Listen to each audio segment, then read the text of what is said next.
કાયદો અને વ્યવસ્થા રોજે રોજ કથળી રહી છે। કેટલાક લોકો કાયદો અને વ્યવસ્થા હાથમાં લઈને ધજિયા ઉડાવી રહ્યા છે। એબીવીપી અને ઉદ્યોગપતિના રોડ શોની ઘટના હજી તાજી છે, ત્યારે સુરતના અડાજણમાં હેલ્મેટ વગર યોજાયેલી એક્ટિવા અને બાઇક રેલીનો વિડીયો વાયરલ થયો હતો। થાર ગાડી પાછળ 30 થી 40 બાઇક સવાર યુવાનો નિયમોનું ઉલ્લંઘન કરતા દેખાયા હતા।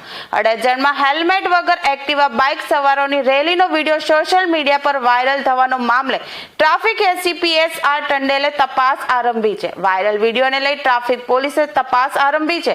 વાયરલ વિડીયોને લઈ અડાજણ પોલીસે તપાસ કરવા સૂચના આપવામાં આવી છે। જો કસૂરવાર જણાશે તો કડક કાર્યવાહી પણ કરવામાં આવશે।